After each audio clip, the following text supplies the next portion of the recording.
बहुत सारी स्क्रीन दिख रही होगी आपको इसके अंदर, स्क्रीन के अंदर स्क्रीन, ये है OBS। तो कंपोजिट नंबर होते हैं जिसके बेटा मोर देन 2 फैक्टर्स होते हैं, ठीक है, मोर than 2 factors. And prime number क्या होता है, जिनके एग्जैक्टली 2 फैक्टर्स होते हैं, एग्जैक्टली 2 फैक्टर्स, ठीक है। और सबसे छोटा प्राइम नंबर होता है हमारा 2, क्योंकि इसके 2 फैक्टर है। अब यहाँ पे हम देख पा रहे हैं 2 के कौन कौन से 2 फैक्टर है, 1 एंड 2 इटसेल्फ। ऐसे लाइक 3, तो 3 के भी 2 फैक्टर है, 1 और 3 इटसेल्फ, ठीक है। कंपोजिट नंबर हमने यहाँ पे देखा, कंपोजिट नंबर वो होते हैं जिनके मोर देन 2 फैक्टर्स होते हैं। वो 3 हो सकते हैं, 4 हो सकते हैं, 10 हो सकते हैं, कितने भी हो सकते हैं। अब बात कर रहे हैं हम अर्थमेटिक थ्योरम ऑफ या फंडामेंटल थ्योरम ऑफ अर्थमेटिक। इसकी अगर हम बात करें तो ये कोई इतनी बड़ी थ्योरम नहीं है, बहुत छोटी सी थ्योरम है, फंडामेंटल थ्योरम ऑफ अर्थमेटिक।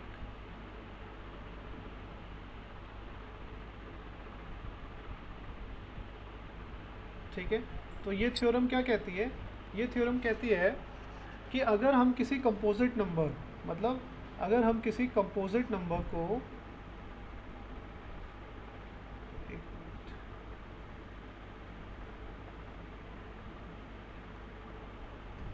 हाँ, अगर हम किसी कंपोजिट नंबर को प्राइम फैक्टर, अगर हम किसी कंपोजिट नंबर के जो फैक्टर्स है उनको प्राइम नंबर के फैक्टर्स के रूप में लिखते हैं, तो बस हम उन्हें एक ही तरीके से लिख सकते हैं। अब इसको हम एक्सप्लेन कैसे करेंगे उसको देख लो। जैसे एक कंपोजिट नंबर है, मैंने ले लिया 4। अब मैं अगर 4 को फैक्टर करूं तो 4 के जो फैक्टर होंगे वो होंगे 2 × 2, ठीक है। ये 4 के फैक्टर कर दिया मैंने प्राइम फैक्टर मेथड से। तो अब मैं इसको अगर प्राइम फैक्टर के रूप में लिखना चाहता हूँ तो बस मेरे पास एक ही तरीका है इसको लिखने का, वो है 2 × 2, 2 2 ज़ा 4, ठीक है। या फिर मैं कह लूँ अगर 6 एक नंबर है, कंपोजिट नंबर, और मुझे इसके फैक्टर्स करने हैं, तो 6 को मैं अगर प्राइम फैक्टर्स के रूप में लिखूंगा तो बस मेरे पास केवल एक ही तरीका है, वो है 2 × 3, ठीक है। ऐसे ही अगर कोई दूसरा कंपोजिट नंबर ले लें, जैसे कि हम ले लेते हैं 12, और 12 को मैं प्राइम फैक्टर्स के रूप में लिखूंगा, तो 12 के पहले फैक्टर्स कर लेते हैं 2 6 2 3 3 1। तो अगर मैं इसको प्राइम फैक्टर्स के रूप में लिखता हूँ तो मेरे पास केवल एक ही तरीका है इसको लिखने का, वो है 2 × 2 × 3। हाँ, आप ये कर सकते हैं, इसका सीक्वेंस तो चेंज कर सकते हैं, बट अगर आपको इसके प्राइम फैक्टर्स लिखने हैं तो आपके पास केवल एक ही तरीका है, वो है 2 × 2 × 3, ठीक है। आप इसको ऐसे तो लिख सकते हो या फिर ऐसे भी लिख सकते हो, पर आप अगर इनको प्राइम फैक्टर्स के रूप में लिख रहे हो, मतलब इसके जो फैक्टर्स है अगर वो प्राइम आप नंबर्स ले रहे हो, तो इसको लिखने का केवल एक ही तरीका है, वो है इन फैक्टर्स की मल्टीप्लाई, 2 × 2 × 3। इसके अलावा आप कोई भी दूसरा अल्टरनेटिव मेथड नहीं लिख सकते यहाँ पर प्राइम फैक्टर। मतलब आप ऐसे नहीं लिख सकते कि अगर जैसे यहाँ पे 2 × 2 × 3 और फिर एक आपने कोई और अनदर नंबर ले लिया 5, नहीं। आप अगर अनदर नंबर लोगे तो फिर वो 12 का प्राइम फैक्टर नहीं हो पाएगा। 12 के अगर आपको प्राइम फैक्टर लिखने हैं और अगर आप चाहते हो कि आपके जो नंबर्स हैं वो भी प्राइम हो, तो उनको लिखने का केवल एक ही तरीका है, वो है प्राइम फैक्टर्स का प्रोडक्ट, ठीक है। तो इसको अगर हम स्टेटमेंट के तरह स्टेटमेंट में बोलें तो according to the fundamental theorem of arithmetic, it says if we want to write the prime factors of any composite number, then there is only one possible way to write its factor, ठीक है। तो आप यहाँ पे देख पा रहे होंगे कि हमारे पास केवल एक ही तरीका था, वो था 2 × 2। अगर मैंने यहाँ पे 2 के अलावा और कोई नंबर लिया तो फिर वो 4 का प्राइम फैक्टर नहीं रहेगा। और ऐसे ही अगर मैं 6 के प्राइम फैक्टर लिख रहा हूँ तो वो 2 × 3, आप 3 × 2 कर सकते हो, बट बात वही है, ठीक है। ऐसे ही 12 के भी जो प्राइम फैक्टर है वो है 2 × 2 × 3 या फिर 3 × 2 × 2। मतलब आप अगर इसके प्राइम फैक्टर के रूप में इसको लिख रहे हो तो केवल एक ही तरीके से आप लिख सकते हो, वो है 2 × 2 × 3। मतलब 2 बार 2 होंगे और 1 बार 3 होगा, इसके अलावा और कोई तरीका नहीं है। ऐसा नहीं कर सकते कि आप यहाँ पे 4 ले लिया, यहाँ पे 3। अगर आपने यहाँ पे 4 लिया तो फिर 4 प्राइम नंबर नहीं होगा, ठीक है। ये बात सबको समझ में आई? क्लियर है यस सबको? सर। Yes sir. ओके बेटा, तो ये था yes sir. Fundamental theorem of arithmetic. ठीक है, अब हम बात करते हैं अपनी एक्सरसाइज, वो है हमारी विच इज़ 1.2। तो एक्सरसाइज 1.2 पे हम आ जाते हैं अभी। तो एक्सरसाइज 1.2 में हमने काफ़ी क्वेश्चंस कर लिए थे, जो उसके क्वेश्चन बचे हुए हैं उसको हम लोग करेंगे अभी।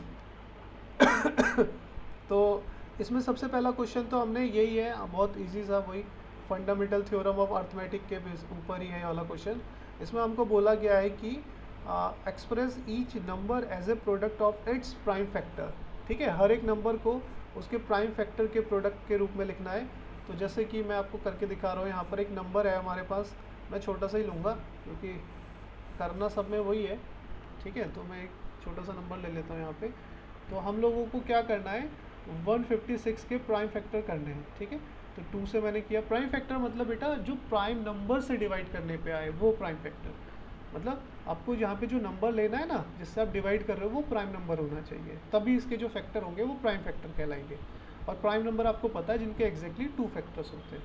तो सबसे छोटा प्राइम नंबर, जैसे 2 से मैं इसको कर रहा हूँ, 2 7 जा, 2 8 जा 16, 2 3 जा, 2 9 जा, फिर 3 से 13 जा, एंड 13 1 जा। तो यहाँ पे बस हम लिखेंगे प्राइम फैक्टर्स ऑफ 156, वो आ गए हमारे 2 इंटू 2 इंटू 3 इंटू 13, और यही हमारा आंसर है। ठीक है, इस टाइप से आपको इसके बाकी बचे हुए पार्ट भी करने हैं, बहुत छोटे से हैं, ऐसा कुछ है नहीं इसमें, तो इसको आप खुद से कर लेना। नाउ मैं आपको करा रहा हूँ इसका क्वेश्चन नंबर 2, इसका क्वेश्चन नंबर 2 मैं आपको करा रहा हूँ यहाँ पर। तो क्वेश्चन नंबर 2 में बोला गया है, find the LCM and HCF of the following pairs of integers. मतलब ये जितने भी पेयर्स ऑफ इंटीजर्स हमको दिए, इनका एलसीएम और एचसीएफ हमें बताना है, और उसके बाद हमें वेरीफाई भी करना है कि एलसीएम इंटू एचसीएफ, एलसीएम और अगर एचसीएफ की हम प्रोडक्ट करें तो वो प्रोडक्ट ऑफ नंबर्स के, प्रोडक्ट ऑफ 2 नंबर्स के इक्वल आता है। ठीक है, प्रोडक्ट ऑफ 2 नंबर्स के इक्वल आता है, ये भी हमें वेरीफाई भी करना है। ठीक है, तो सबसे पहले हम लोग एलसीएम लेंगे। हमारे पास जो भी नंबर्स हमें दिए हुए हैं, जैसे फर्स्ट आप जो बोलोगे मैं उसका करा दूंगा, सेकंड वाला मैं करा देता हूँ इसका। ठीक है, सेकंड में 100 510 एंड 92, इनका हमें एलसीएम भी लेना है और इनका एचसीएफ भी लेना है। तो सबसे पहले एलसीएम ले लेते हैं हम लोग। तो एलसीएम लेने का तो बहुत सिंपल सा तरीका है, इन दोनों को ऐसा लिख लेते हैं। ठीक है, प्राइम फैक्टराइजेशन मेथड से हम एलसीएम ले लेते हैं इनका। तो मैंने यहाँ पे 2 से स्टार्ट किया, 2 2 सा 4, 2 5 सा 10 एंड 2 5 सा 10। उसके बाद इसको भी 2 से, 2 4 सा 2 6 जा, फिर अगेन 2 से। तो ये तो 2 से नहीं कटेगा क्योंकि ये इसके एंड में 5 आ रहा है, ऑड नंबर है ये, तो इसको तो हम काट सकते हैं 2 से। 223 जा। ना उसके बाद हम इसको देखते हैं कि ये किससे डिविजिबल हो जाएगा। तो ये था हमारा 255, तो ये 5 से इजीली डिविजिबल हो जाएगा। 5 1 ज़ा 5, 5 5 ज़ा 25, 5 1 ज़ा 5। ठीक है, एंड ये 51 जो है हमारा 3 से डिविजिबल हो जाता है। 3 1 ज़ा 3, 3 17 ज़ा 21, एंड नाउ हमारे पास बचे 17 एंड 23। तो 23 और 17 अपने अपने टेबल में आते हैं। 17 1 ज़ा 17 एंड 23 अपने टेबल में आएगा। 23 1 ज़ा 23। तो हमारे पास एलसीएम आ चुका है। एलसीएम ऑफ 510 एंड 92 वो है हमारा 2 into 2 into 5 into 3 into 17 into 23। ठीक है, इनकी मल्टीप्लाई कर लेंगे। 4 5 जा 20, 3 जा 120 इंटू 17 इंटू 23। ठीक है, इसके यहाँ पे इंटू कर लेते हैं।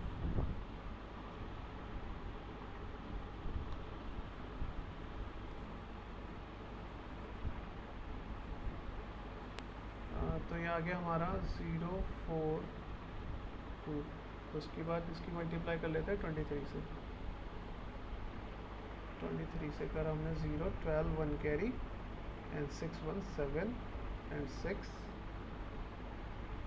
उसके बाद 0804, तो हमारे पास मल्टीप्लाई करके आ गया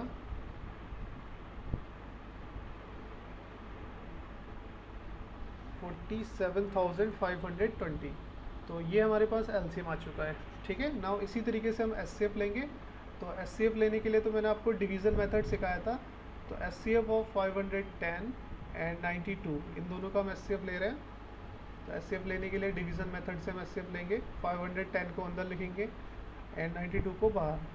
तो 92 4 ज़ा छोटा हो जाएगा 5 ज़ा, तो मैंने 5 ज़ा किया, यहाँ बचा 10 एंड 9 5 जो 45 एंड 46, ये बचा 50।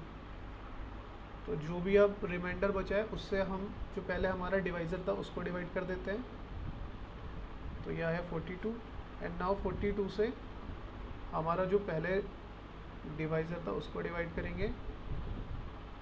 तो यह आया हमारा 8, हम 8 से 42 को 8 5 ज़ा 40, बचा 2 और 2 से 8 को, तो 2 से 8 को डिवाइड हो जाएगा पूरा पूरा। तो हमारे पास जो एचसीएफ आया वो आया हमारे पास, जो हमारा लास्ट डिवाइज़र होता है ना वो हमारा एचसीएफ होता है। तो लास्ट डिवाइज़र है हमारा 2, तो 2 हमारा एचसीएफ है। ठीक है, 2 को मैंने इधर लिख दिया। तो हमारे पास दोनों चीज़ आ चुकी है, हमारे पास इनका एलसीएम भी आ चुका है और हमारे पास इनका एचसीएफ भी आ चुका है।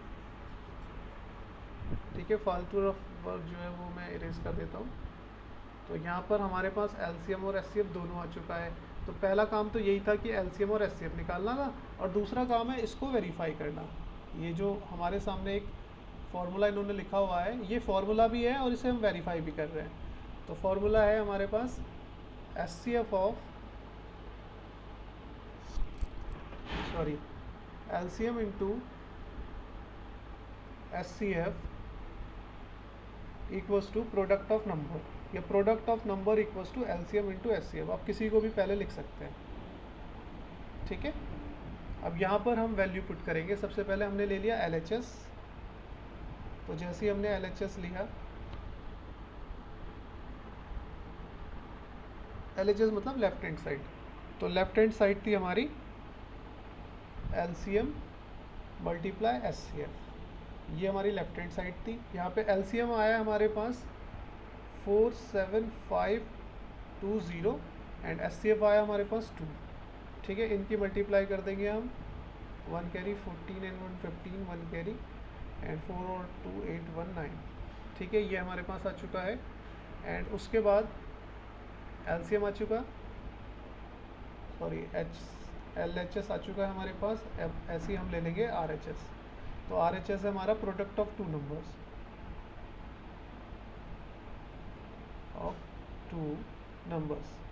तो नंबर्स थे हमारे पास 510 मल्टीप्लाई 92, इन दोनों की मल्टीप्लाई करोगे तो इन दोनों की मल्टीप्लाई भी 595040 आ जाएगी। ठीक है, तो यहाँ पे हम लिख सकते हैं LHS equals to RHS verified. तो इस टाइप से ये क्वेश्चंस हमारा हो जाएगा पूरा। इसी टाइप से सारे क्वेश्चंस करने हैं आपको। पहले इनका LCM निकालना है, फिर HCF निकालना है और फिर उसको वेरीफाई भी करना है। ठीक है, इसको नोट डाउन कर लीजिए आप लोग। मैंने इसका साइज छोटा कर दिया, आप इसे नोट डाउन कर लीजिए इजीली।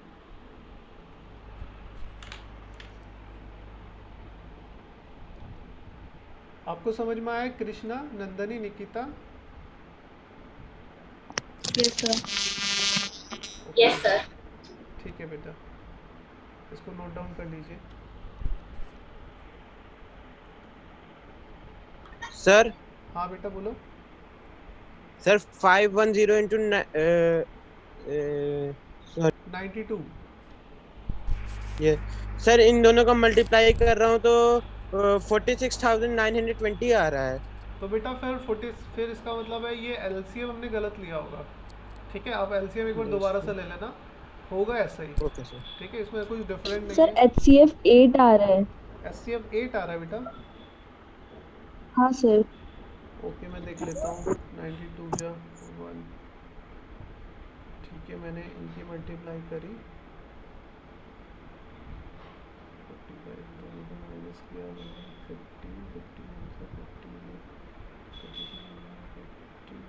बेटा मेरे हिसाब से तो एलसीएम ठीक आ रहा है एचसीएफ। हाँ सर सही आ रहा है, मेरा गलत आ रहा है। ठीक है, ये यहाँ पे कहीं एरर हुई होगी, इधर आप देख लेना। 3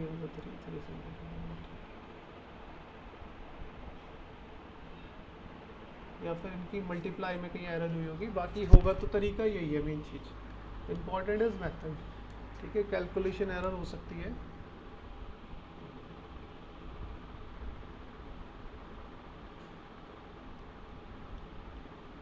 ठीक है बेटा, इसको करना सर हाँ बेटा जो एलसीएम आएगा वो 23,460 आएगा एग्जैक्ट। ओके बेटा, उसको हम लिख लेते हैं फिर।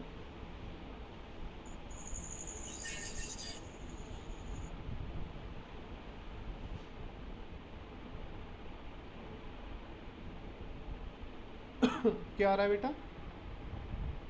23,460। 23,460। ठीक है, 23,460 और इनका मल्टीप्लाई करना है हमें। ठीक है, फिर मल्टीप्लाई करके ये आएगा। सही है? Yes sir. ओके बेटा, इसको उतार लो आप। कैलकुलेशन मेन चीज़ देखो, कैलकुलेशन तो आप खुद से कर लेना क्योंकि एग्ज़ाम में तो डिजिट्स चेंज होके आती है। अब इम्पॉर्टेंट है यहाँ पे हमें मेथड सीखना है कि हर एक क्वेश्चन को कैसे हम लोग करेंगे। ठीक है, उसके बाद हम बात करते हैं क्वेश्चन नंबर 4 की। क्वेश्चन नंबर 4 में बहुत ही सिंपल सा क्वेश्चन है। बोला है given that HCF of 306, 657 equals to 9, find their LCM. उनका एलसीएम बताना है, इसको तो आप खुद ही कर लेना। एचसीएफ हमें दे रखा है, एलसीएम बताना है। दो तरीका है, एक तो है कि आप एलसीएम निकालोगे बैठ के, और एक बहुत सिंपल सा है क्वेश्चन नंबर 4 को करने का कि प्रोडक्ट ऑफ, हमारे पास फॉर्मूला होता है ना, प्रोडक्ट ऑफ टू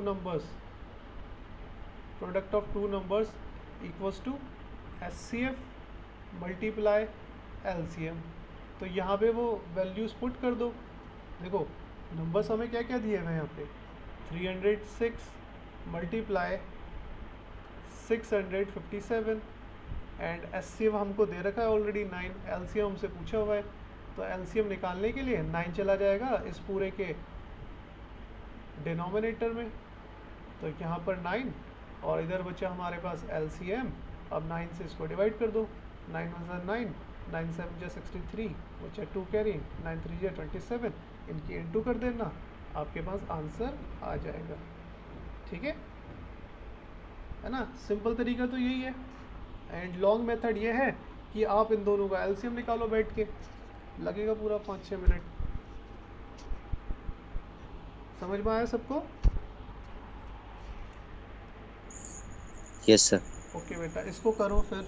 अब देखो क्वेश्चन नंबर 5। क्वेश्चन नंबर 5 देखो, इसके बाद इसे नोट डाउन कर लो। उसके बाद हम कर रहे हैं question number 5।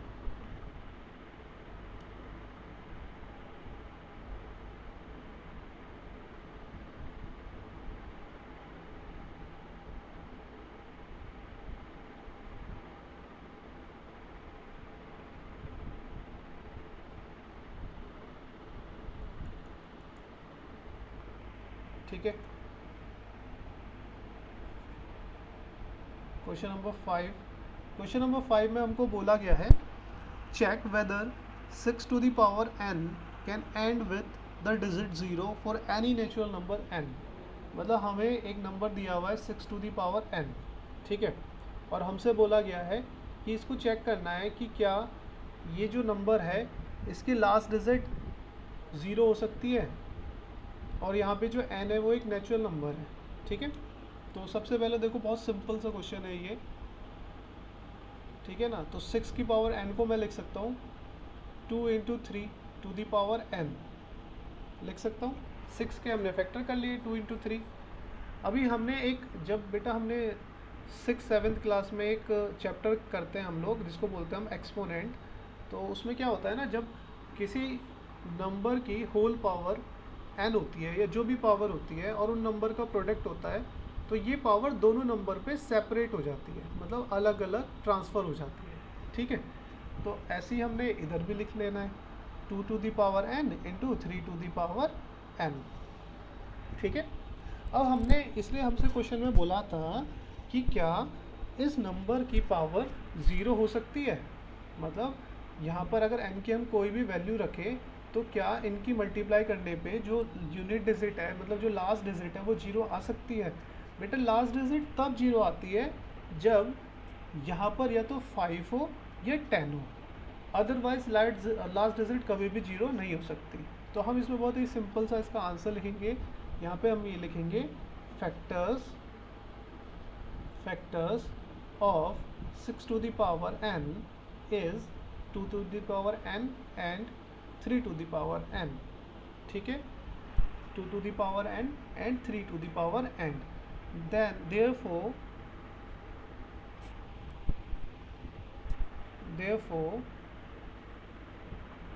its last digit या यूनिट डिजिट भी लिखते हैं उसको, last digit can not be 0 since it's factor, since मतलब क्योंकि इसके जो फैक्टर है डज नॉट कंटेन 5। ठीक है, क्योंकि जो इसका फैक्टर है उसमें 5 नहीं आता। ठीक है, इसलिए इसकी जो यूनिट डिजिट है या जो इसकी लास्ट डिजिट है वो 0 नहीं हो सकती। क्लियर? ठीक है, समझ में आया सबको ये?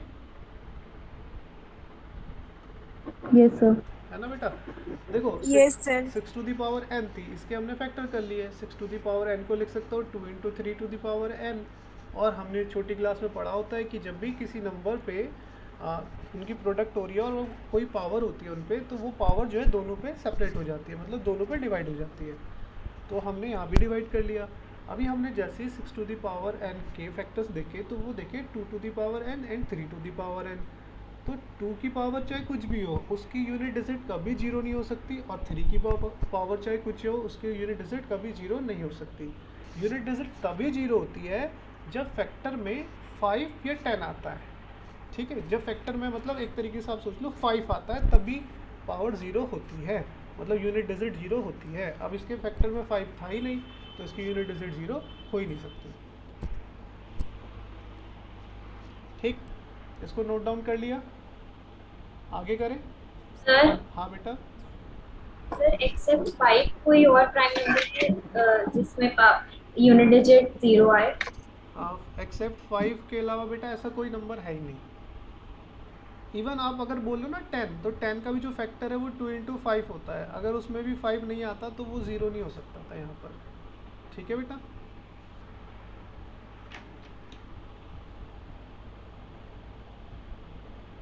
Any other query regarding this question?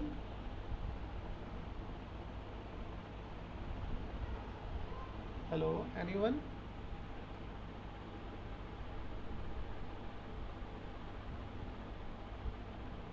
Dog की भी रेट क्या है, ये कैसा क्वेश्चन है? मेरी आवाज़ आ रही है ना सबको? Yes, sir. Yes sir. हाँ बेटा, किसी को इसमें कोई डाउट है और इस क्वेश्चन में? No sir. चलो तो फिर क्वेश्चन नंबर 6 करते हैं ना। क्वेश्चन नंबर 6 में ना हमें दो वैल्यू दी हुई है, एक तो है 7 into 11 मल्टीप्लाई 13 प्लस 13। एक नंबर तो ये है, ठीक है, फर्स्ट इसको ले लेते हैं। एंड सेकंड जो नंबर है वो हमारे पास है, बड़ा लंबा सा नंबर है, 7 into 6 into 5 into 4 into 3 into 2 into 1 और भी है प्लस 5। तो ये नंबर है। हमसे बोला गया है आर कंपोजिट, एक्सप्लेन वाई, मतलब इनको एक्सप्लेन करना है कि ये कंपोजिट क्यों है। आपको पता है कंपोजिट नंबर वो होते हैं जिनके मोर देन 2 फैक्टर्स है ना। तो अगर इनके मोर देन 2 फैक्टर्स हैं that means they are composite. चलो चेक करते हैं, इनको चेक करते हैं। तो हमने इसको सॉल्व करना है। सॉल्व करने का बहुत सिंपल तरीका, हम बहुत ही ईजी तरीके से इसको सॉल्व करेंगे। 13 दोनों में से कॉमन आ गया, 13 इंटू इधर बचा 7 into 11 एंड प्लस इधर बचा क्या 1। देखो बेटा जो भी हम कॉमन लेते हैं ना, जैसे मैंने यहाँ पे 13 कॉमन लिया तो उससे ये जो दोनों नंबर है हमारे पास जो सेपरेट हुए पड़े हैं प्लस के साइन से, इसको डिवाइड करते हैं। तो जैसे ही मैंने 13 कॉमन लिया, इसको डिवाइड किया तो 13 कट गया, तो बचा कितना 7 × 11, इसको मैंने यहाँ लिख लिया। फिर ये जो साइन होता है प्लस का है तो प्लस का लगा दो इधर। फिर उसके बाद ये जो 13 था, अब मैंने इसको इस 13 से डिवाइड किया तो बचा कितना 1, तो मैंने यहाँ पे 1 लिख दिया। ठीक है, तो अभी आपको समझ में आ गया होगा कि कैसे हम लोग कॉमन लेते हैं। तो जो भी हमने कॉमन लेना है उससे फिर हम इनको डिवाइड करते हैं। तो मैंने इसको डिवाइड किया तो 7 × 11 बचा, प्लस 13 को डिवाइड किया तो 13 के टेबल में 13 कितनी बार में आता है 1 बार में, तो इसलिए यहाँ पे 1 लिखा। अभी ये हो गया 13 × 7 11 जा 77 + 1 78। ठीक है, यहाँ पे आ गया 13 × 78। ठीक है, 78 को भी आप चाहे तो लिख सकते हो 13 × 13 × 6। ठीक है, अब इसको भी चाहे आप लिख सकते हो 2 × 3। तो हमने यहाँ पे ऑब्जर्व किया कि इसके 3 फैक्टर्स हैं, एक तो 13 और एक 2, एक 3 और एक ये खुद, मतलब मोर देन 2 फैक्टर्स है। तो यहाँ पे लिखेंगे 7 × या फिर इसको पूरे को प्रोडक्ट करके लिख दो चाहे तो 7 × 11 × 13 + 13 have more than 2 factors, more than 2 factors, therefore it is a composite number, it is a composite CN, composite number। बस ऐसे ही इसको सॉल्व करना है आपको। यहाँ से भी देखो 5 कॉमन ले लिया मैंने, तो इधर से रह गया अंदर से क्या 7 × 6 × 4 × 2 × 3 × 2 × 1 + 1। अब इन सब की मल्टीप्लाई आप कर देना, 7 × 6 = 42, मल्टीप्लाई 4 × 3 = 12 and 2 = 24 + 1। तो इन सब की मल्टीप्लाई करके आप देख लेना इसके जो फैक्टर्स आएंगे। ठीक है, आई थिंक यहाँ पे 109 हो जाएगा, 1009। ठीक है, तो हमने यहाँ पे ऑब्जर्व किया कि ये जो है वो 5 से डिवाइड हो रहा है, ठीक, और 1009 से डिवाइड होगा एंड 1 से भी होगा। ठीक है, 1 से तो सारे ही होंगे, तो इसके मोर देन 2 फैक्टर्स है, तो therefore it is also a composite number.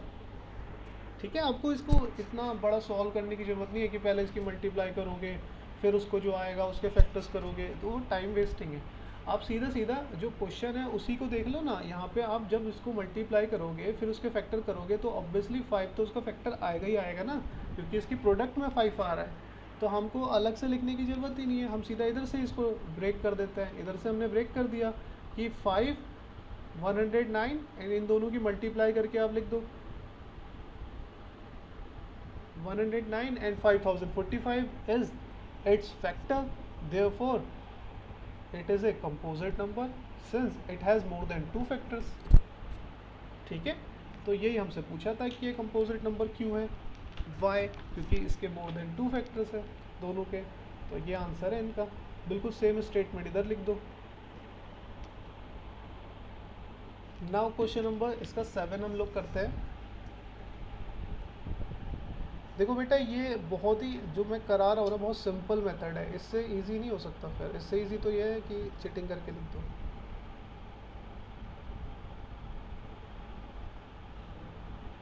ठीक है, इसके बाद हम करते हैं क्वेश्चन नंबर 7। देखो बेटा, ये क्वेश्चन नंबर जो 7 है इसको और इसके जैसे ना, मतलब जितने भी क्वेश्चंस हैं सब में यही ट्रिक एप्लीकेबल है, और वो मैं बता देता हूँ कि कौन कौन से ऐसे क्वेश्चन हैं जिसमें ये ट्रिक एप्लीकेबल है। देखो,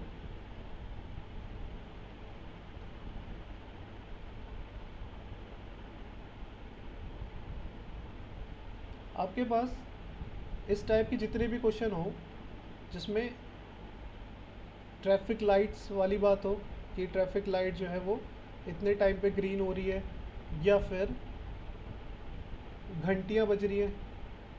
ठीक है, ये घंटा है हमारा।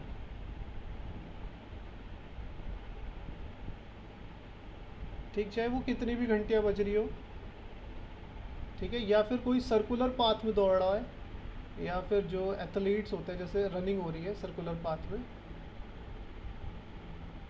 ठीक है, और एक यहाँ पे था, एक इधर था, एक इधर था, एक 2 सेकंड में स्टार्ट करता है, एक 4 सेकंड में करता है, एक 6 सेकंड में, मतलब चाहे वो घंटी हो वो 2 सेकंड में स्टार्ट बज रही है, ये 4 सेकंड में बज रही है, या फिर लाइट हो कि ये रेड लाइट जो है वो रेड ग्रीन येलो, ठीक है, रेड जो है वो हर 1 मिनट में रेड होती है, ग्रीन हर 2 मिनट में रेड होती है, येलो हर 6 मिनट में रेड होती है। तो मतलब इस टाइप के जितने भी क्वेश्चंस होते हैं ना, कि कोई 2 मिनट में बज रहा है, कोई 7 मिनट में, कोई 10 मिनट में, या फिर कोई 6 मिनट में दौड़ता है, 4 मिनट में, कोई 2 मिनट में, तो हर इस टाइप के क्वेश्चन में हम हमेशा एलसीएम ही निकालेंगे, हर क्वेश्चन में एलसीएम ही फाइंड किया जाएगा, ठीक है।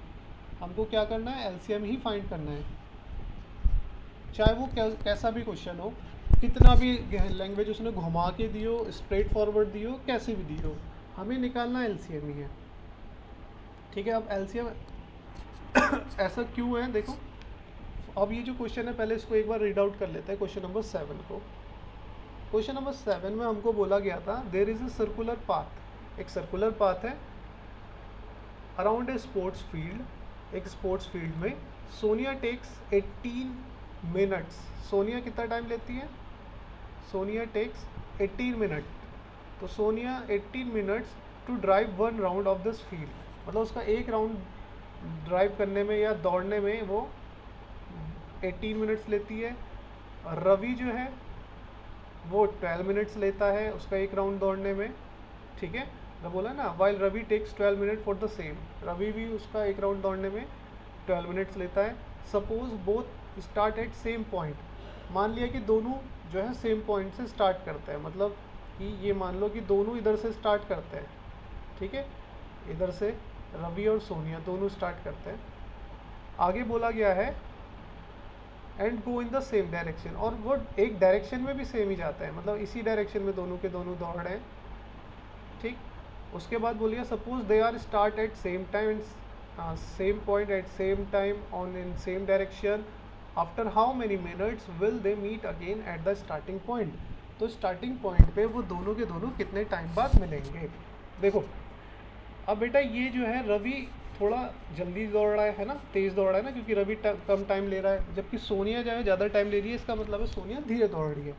अब दोनों दौड़ना स्टार्ट करेंगे तो एक टाइम ऐसा आएगा कि कभी ना कभी ये दोनों स्टार्टिंग पॉइंट पे जब पहुंचेंगे तो दोनों मिलेंगे एक साथ, ठीक है, कभी ना कभी एक ऐसा टाइम आएगा कि दोनों के दोनों स्टार्टिंग पॉइंट पे जब पहुंचेंगे ना, तो मतलब इस जगह पे पहुंचेंगे तो दोनों मिलेंगे, तो वो एक टाइम हमें बताना है। तो उस टाइम को निकालने के लिए हम क्या करेंगे, मतलब लीस्ट कॉमन नंबर या लीस्ट कॉमन मल्टीपल, मतलब ऐसा छोटे से छोटा कॉमन मल्टीपल कौन सा है, कौन सा ऐसा नंबर है छोटे से छोटा जो इससे और इससे डिवाइड हो जाए, है ना, ये तो कहना चाह रहा है वो, एक ऐसा छोटे से छोटा नंबर जो इससे और इससे डिवाइड हो जाए। इसने वैसे भी देखो क्वेश्चन में भी हमसे बोला गया है कि after how many minutes will they meet again at the starting point, तो कितने मिनट बाद, मतलब वो सबसे पहला कौन सा ऐसा टाइम है कि दोनों के दोनों उस टाइम पे स्टार्टिंग पॉइंट पे मिलेंगे। तो हमें क्या करना है, बस हम इन दोनों का एलसीएम निकालना है, एलसीएम ऑफ 18 एंड 12, तो 18 एंड 12 का एलसीएम आई थिंक कितना आता है, ऐसा कौन सा नंबर 18 एंड 12 दोनों से डिवाइड होगा, 72 है ना, 36, हाँ 36, तो 36 मिनट बाद after 36 minute both will meet at starting point, ठीक है। और ऐसे ही अगर बेटा लाइट वाला भी आता है ना कि एक लाइट जो है 10 मिनट में जलती है, दूसरी 5 मिनट में, तीसरी हर 8 मिनट में जलती है, तो दोबारा अगर तीनों की तीनों स्टार्टिंग में एक साथ जली है तो दोबारा एक साथ कब जलेगी। तो हमें क्या करना है, तीनों लाइटों का जो भी उनका टाइम दिया है उनका बस सीधा एलसीएम निकाल दो, ठीक है। ऐसी घंटी बोला कि घंटी एक जो है 10 मिनट में, एक 20 मिनट में, एक 30 मिनट में बजती है, एक साथ अभी बजी है तो दोबारा कभी बजेगी, ठीक है। तो इस टाइप के जितने भी क्वेश्चन हैं सब में एलसीएम ही निकालना है। अभी आपको मीटिंग ज्वाइन करनी है और उसके बाद मैं एक बहुत इंपॉर्टेंट क्वेश्चन कराऊंगा।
ठीक है, तो बेटा अभी मैं इसमें एक इम्पॉर्टेंट क्वेश्चन कराने वाला हूँ, बहुत इम्पॉर्टेंट क्वेश्चन है, मतलब ये मान के चलो कि आता रहता है एग्ज़ाम में।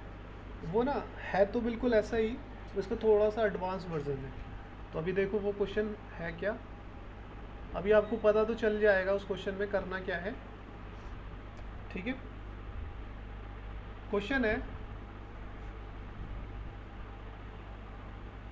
Eight A signal light, eight A signal,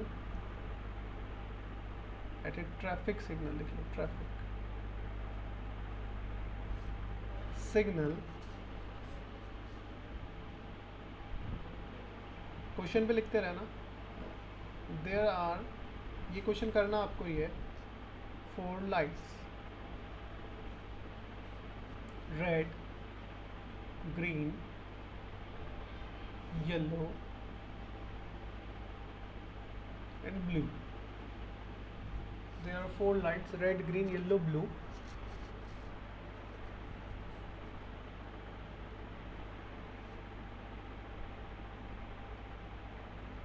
Blinks at 8 minute, 6 minute, 12 minute and 4 minute respectively.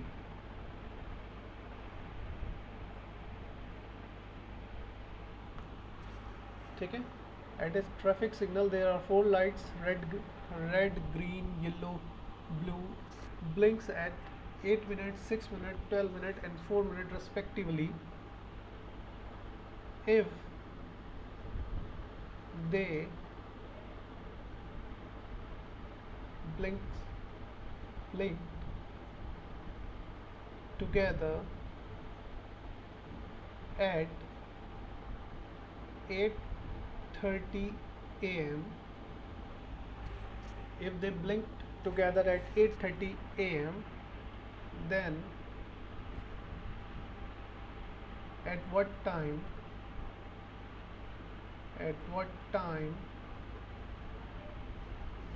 will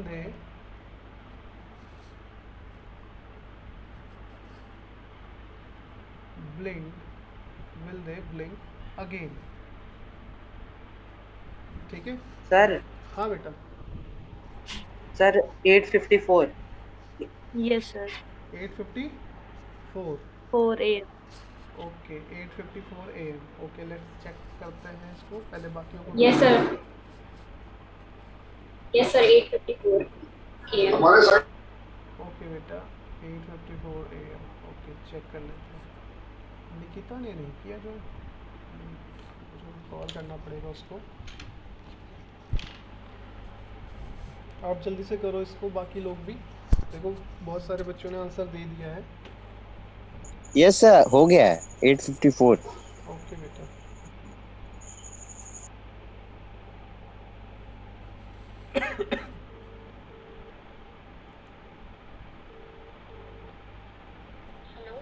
हाँ बेटा, आपने क्लास क्यों नहीं ज्वाइन करी दोबारा? सर क्योंकि मेरा कनेक्टिविटी प्रॉब्लम हो रही है, मैं इससे यहाँ ज्वाइन नहीं हो रही हूँ। ओके ठीक है, आपको मैं यूट्यूब पे डाल दूंगा, उधर से देख लेना। ठीक है, बहुत इंपॉर्टेंट क्वेश्चन है लास्ट वाला। Okay sir. ओके बेटा,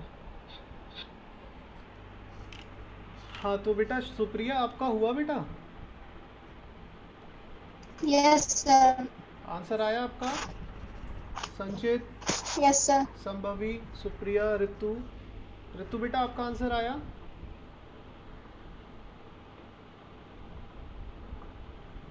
हेलो ऋतु बेटा, आपका आंसर आया? ऋतु डन सर, ओके ओके। चलो बेटा इसको देखो कैसे करना था। तो मैंने बताया कि जब भी ट्रैफिक सिग्नल बैल की बात होती है, ट्रैक में रनिंग की बात होती है, तो उस टाइप के सारे क्वेश्चंस में हमें एलसीएम निकालना है। तो यहाँ भी एक ट्रैफिक लाइट थी, ट्रैफिक सिग्नल था जिस पे 4 लाइट्स थी जो 8 minute, 6 minute, 12 and 4 minute respectively उस टाइम जलती है। अगर वो 8:30 पे जली है अभी, तो दोबारा कब जलेगी ये हमको बताना था। तो यहाँ पे हमने एलसीएम निकाला, एलसीएम ऑफ 8, 6, 12 एंड 4। तो इनका एलसीएम कितना आ गया? 24 है ना, 24 मिनट आ गया। ठीक है, तो अगर वो 8:30 AM पर जली है तो दोबारा कितने टाइम बाद जलेगी?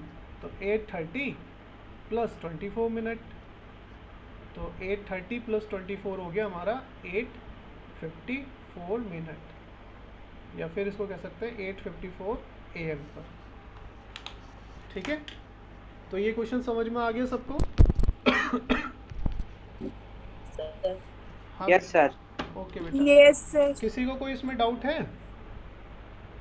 तो यहाँ पर आपकी ये एक्सरसाइज जो है वो पूरी हो जाती है। ठीक है, जो लास्ट वाला क्वेश्चन है वो तो मैंने करा ही दिया था, तो यहाँ पे 1.2 भी पूरी होती है, और उसके बाद हम कल करेंगे 1.3। तो बहुत इंपॉर्टेंट एक्सरसाइज है, बहुत अच्छे क्वेश्चन है इसमें 1.3, और इसका एक क्वेश्चन तो एग्जाम में हर साल आता है। सर एक क्वेश्चन में एक डाउट है। हाँ बेटा बोलो।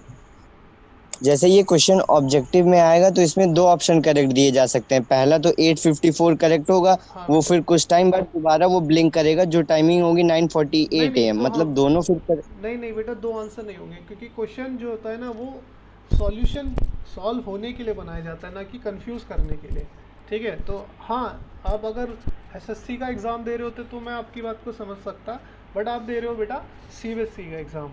ठीक है, तो CBSE में आपको वो कंफ्यूज करने के लिए ऐसा कुछ नहीं देंगे, वो एक ही टाइम वहाँ पे दिया जाएगा जो आपका बिल्कुल रिलेवेंट होगा। ठीक है, इसके अलावा आपको दूसरा टाइम नहीं दिया जाएगा जो इररिलेवेंट है। और हमेशा ये चीज़ ध्यान रखो कि यहाँ पे ना वो ये पूछा गया है कि वो दोबारा ब्लिंक कब करेगी, तो अगेन मतलब जो सबसे नियरेस्ट टाइम है ना, हमको वही आंसर करना है। ठीक है बेटा, वैसे तो ये ओके सर। हाँ, इसमें आप 24 ऐड करोगे ना दोबारा से, फिर ये दोबारा ब्लिंक करेगी 24 मिनट बाद, फिर दोबारा ऐड करोगे, फिर दोबारा ब्लिंक करेगी, मतलब आफ्टर हर 24 मिनट बाद ये ब्लिंक करेगी एक साथ। तो बच्चों सबको समझ में आया ना आज जो भी हम लोगों ने किया? ठीक है, तो यस सर। हाँ, बाकी की नेक्स्ट क्लास में हम लोग कर